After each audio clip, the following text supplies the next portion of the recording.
গোয়েন্দা সূত্র ও পূর্ববর্তী সময়ে আটককৃত পাচারকারীদের দেওয়া তথ্য মোতাবেক জানা যায়, সাগর পথে মালয়েশিয়া পাচারের উদ্দেশ্যে নারী ও শিশুসহ বেশ কিছু সংখ্যক ব্যক্তিকে টেকনাফের বাহারছড়ার মারিশবুনিয়া সংলগ্ন গহীন পাহাড়ি এলাকায় বন্দী করে রাখা হয়েছে। প্রাপ্ত তথ্যের ভিত্তিতে গত 7 ডিসেম্বর 2025 তারিখ রবিবার সন্ধ্যা 6টা হতে রাত 10টা পর্যন্ত কোস্টগার্ড স্টেশন টেকনাফ ও আউটপোস্ট বাহারছড়া কর্তৃক উক্ত এলাকায় একটি বিশেষ অভিযান পরিচালনা করা হয়। অভিযান চলাকালে আভিযানিক দল উক্ত এলাকায় পাচারকারীদের গোপন আস্তানা হতে পাচারের উদ্দেশ্যে বন্দী থাকা নারী ও শিশুসহ 7 জন ভুক্তভোগীকে উদ্ধার করে। এ সময় আভিযানিক দল 3 জন মানব পাচারকারীকে আটক করতে সক্ষম হয়। পরবর্তীতে পাচারকারীদের দেওয়া তথ্য মতে তাদের গোপন আস্তানা হতে একটি দেশীয় আগ্নেয়াস্ত্র উদ্ধার করা হয়।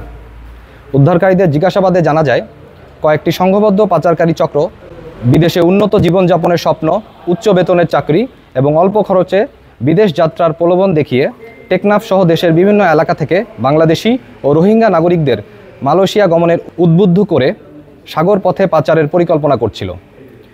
এছাড়াও দেশের বিভিন্ন স্থান হতে পাচারের উদ্দেশ্যে নিয়ে আসা ভুক্তভোগীদের ভয়ভীতি প্রদর্শন এবং তাদের আটকে রেখে নির্যাতনের মাধ্যমে মুক্তিপণ আদায় করার চেষ্টা করছিল।